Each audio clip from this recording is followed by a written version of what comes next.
Hi everyone, I wanted to do a video on how to do a dried blood spot because I get a lot of questions about how to do this, and I have a couple tricks that will make it easier, especially if you're not used to using what's called a lancet, which is kind of like a little miniature needle. So I'll teach you guys how to do that. Any sort of dry blood spot instructions are going to show you exactly how this is done, though I find it's a little bit more helpful if someone really shows you how to do this. So in your kit, you're going to be given a lancet, you're going to be given some gloves. I'm doing the procedure on myself, so I'm not going to use gloves. They're going to give you a Band-Aid and some alcohol swabs, a Band-Aid if you want to use it, if you are a bleeder. They're going to give you some gauze to help with the first poke, and so we'll talk about that. And then they're going to give you a biohazard bag to put your sample in after. And then this is the actual blood spot card. So this is special paper, so it's important not to put a bunch of your fingerprints on it.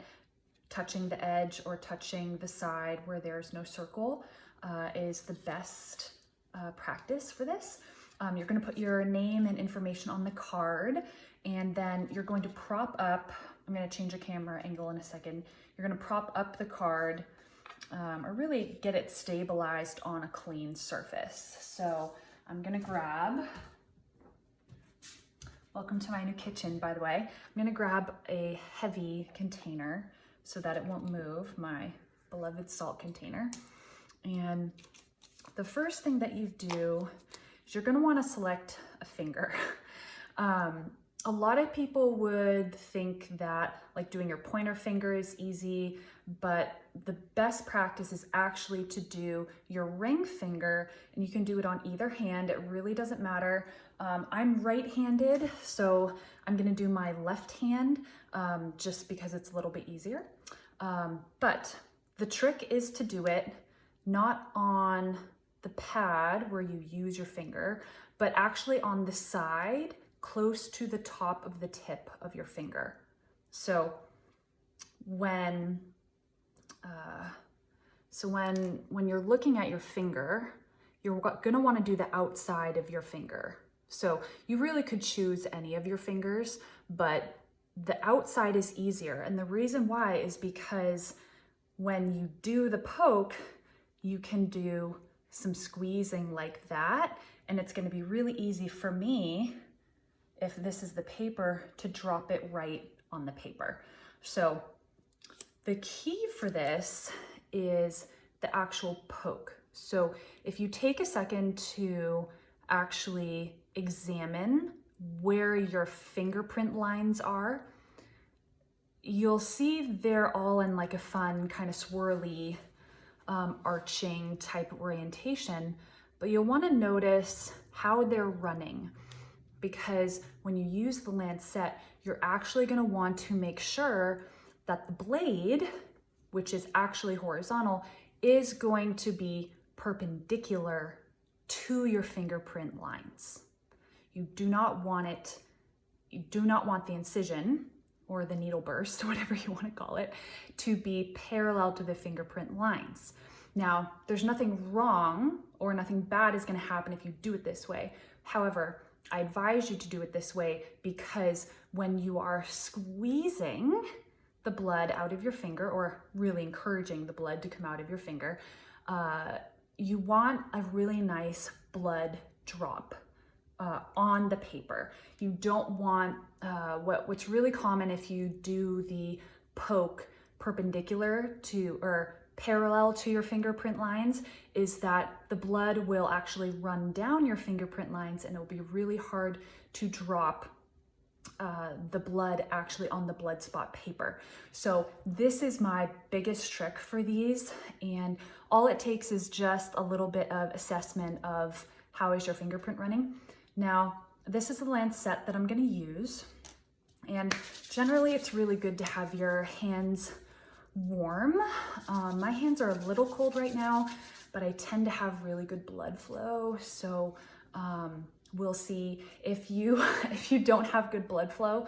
One thing that you can do is like run around the house really quick, take a jog, push-ups, really helpful, do a couple jumping jacks, whatever it is to get your blood flowing. I worked out this morning, so my blood flow is generally pretty good after that. The other thing that I want to mention is generally every instructions is going to have a photo that looks like this.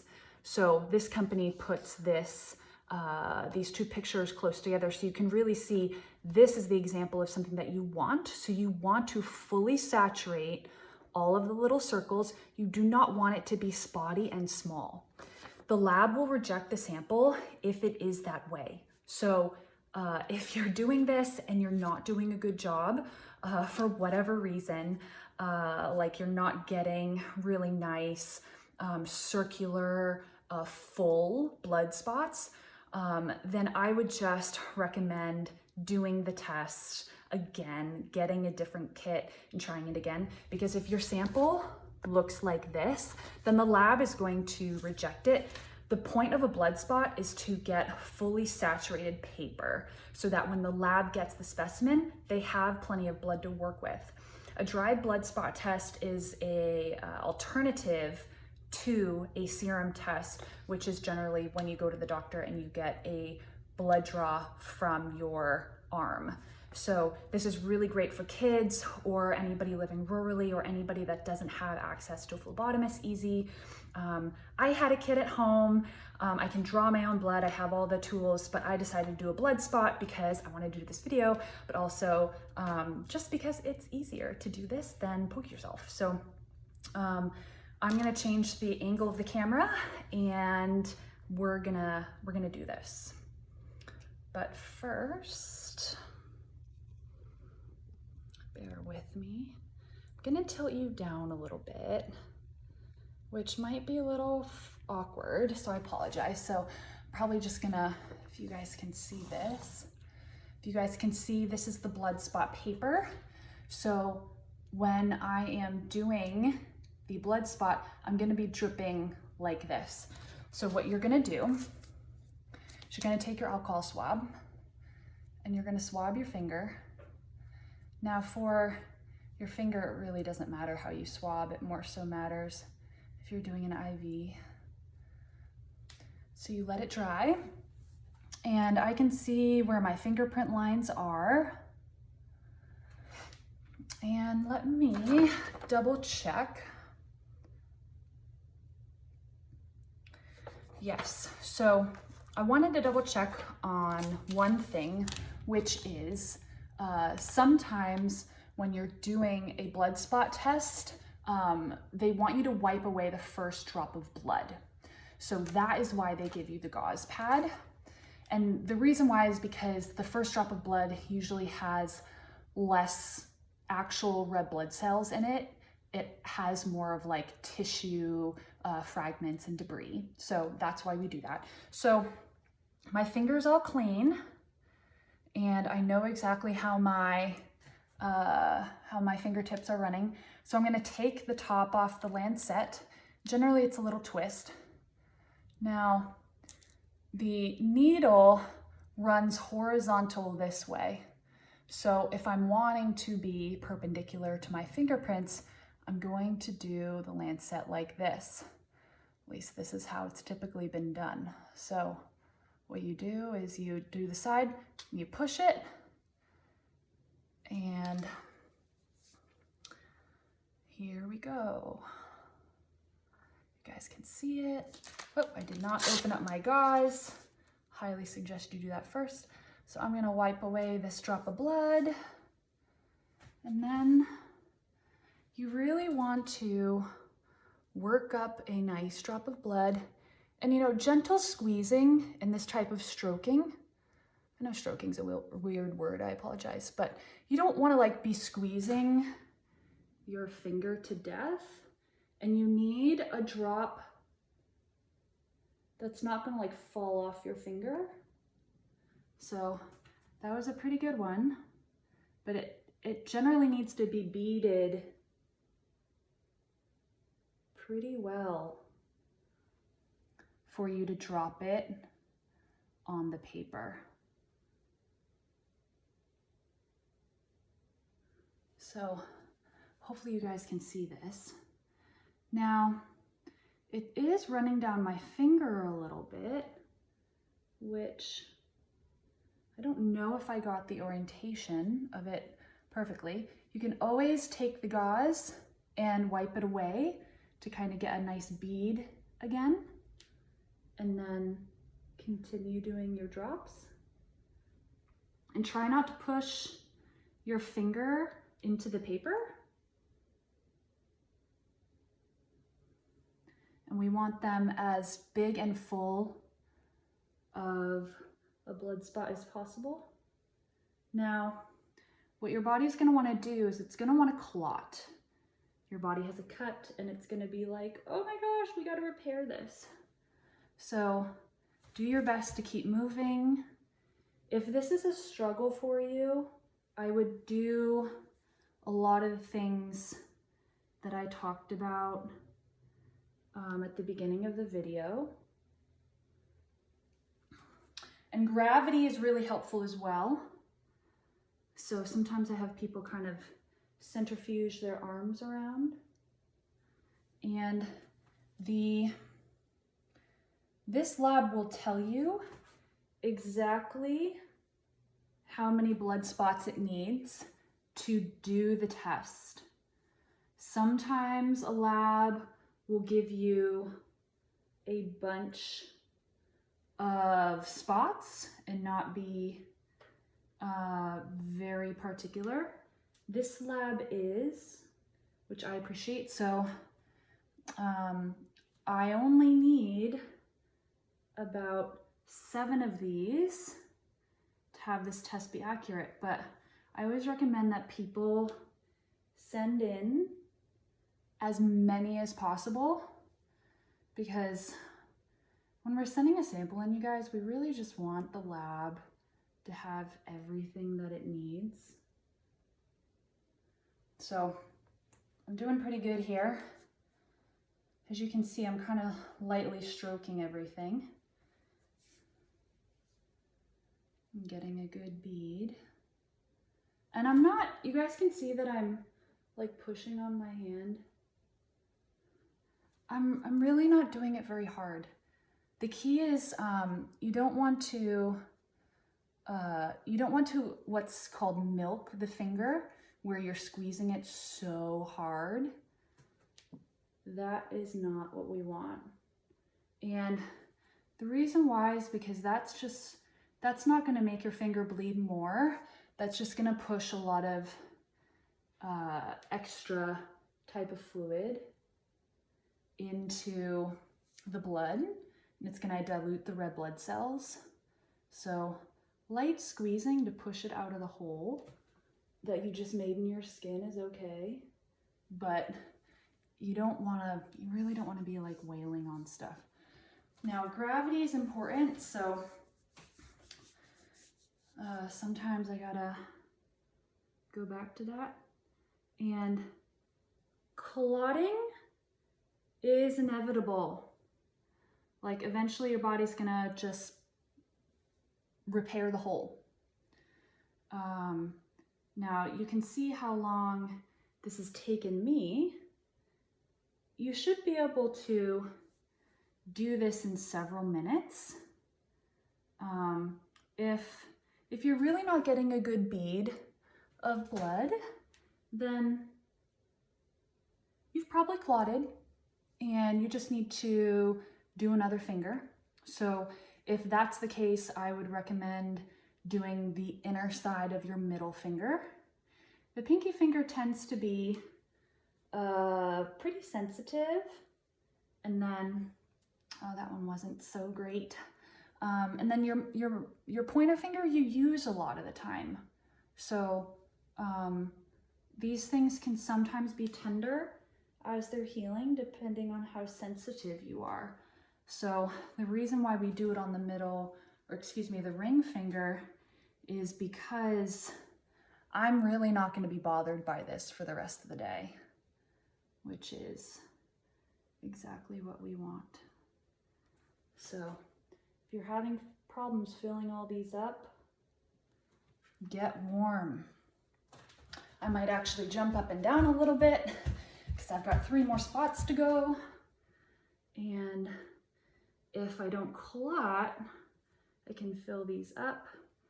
I have some really good blood spots on here. I can tell that I'm clotting a little bit, so this might be the end. But I have some really good spots on here. So that's exactly what the lab needs. And I might actually, just because I'm a nerd and I really like to make sure I do things properly, I might do one more lancet, but if I don't need to, I won't. So hopefully you guys can see this. Oh yeah, you can, great.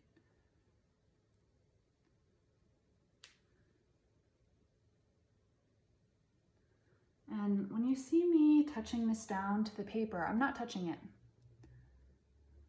There was one that I oopsied a little bit and touched, but you do not want to purposely do any touching.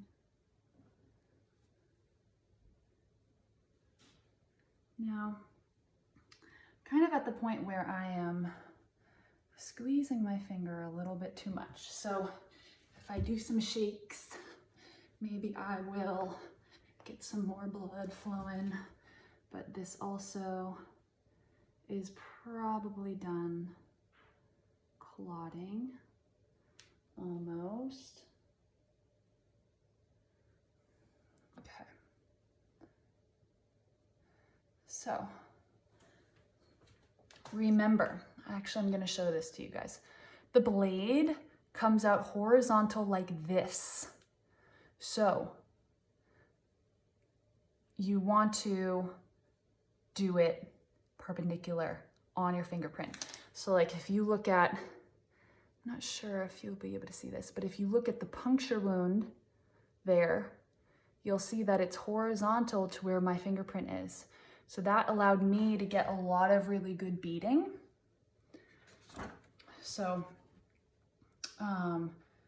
the other thing that is important to know about this is that the specimen must saturate through the back of the card.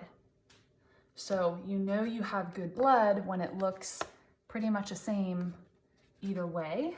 Now, because I'm a nerd, I am gonna do my next finger, and that way you guys can kind of see it.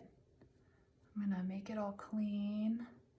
I'm gonna clean up my other one, because there's some dried blood on my other one. Get it all out of my fingerprint.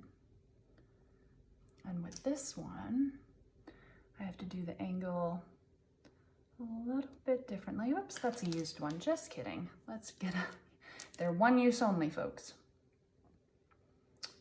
And I have to do it perpendicular. Oof, that was a good one. See how easily that one bled? So when things really slow down, that is when you are clotting. Whew.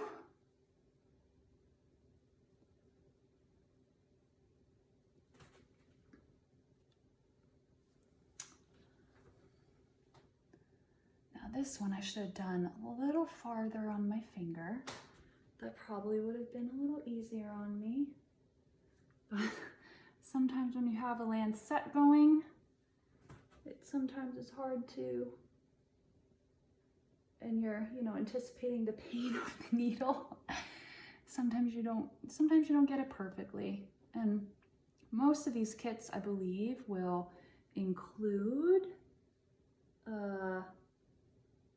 they will include like multiple lancets. So see how nice of a bead I'm getting there? That's what you want, because that's just gonna drop drop right onto the paper. And you are touching the drop to the paper. We're not having this drip off. The little drop of blood is going to touch the paper, and the paper is going to suck it up. It's going to help draw it onto the paper. So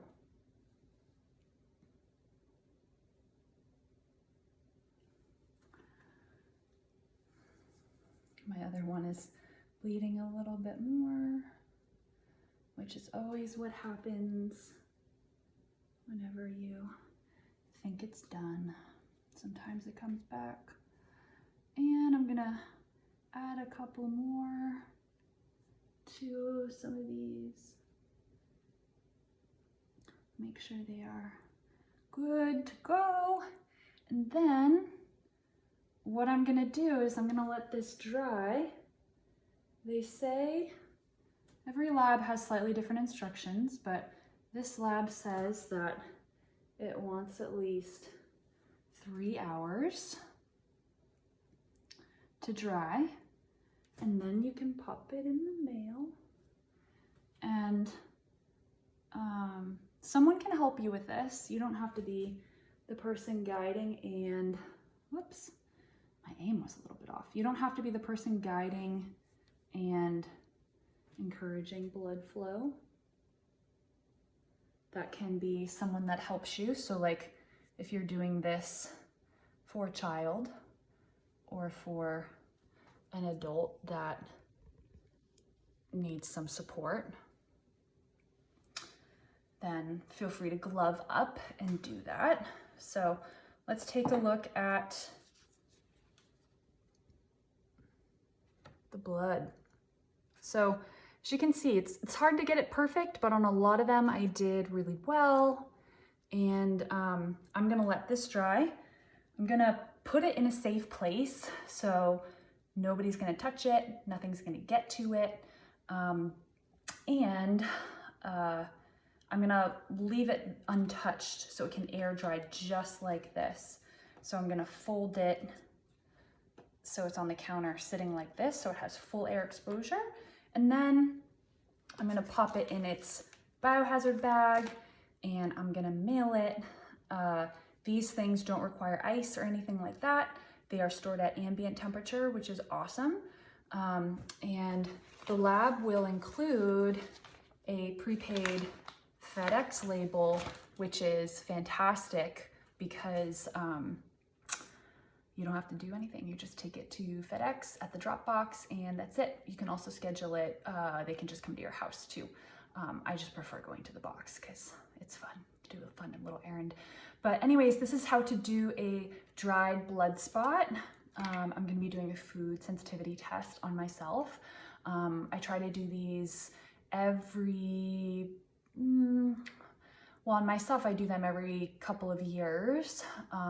If I'm working with a patient, then sometimes I do them more frequently, depending, but I never do them shorter than 6 months repeats. But it's been about 2 years since I've had mine done, and I've been having a couple of skin issues, so I want to kind of get a different look at how things have changed.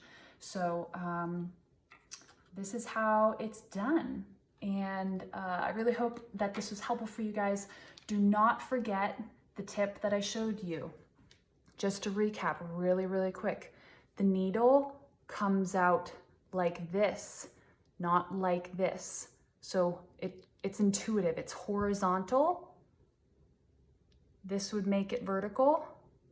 This would make it horizontal. This is the needle that comes out. So when I am picking my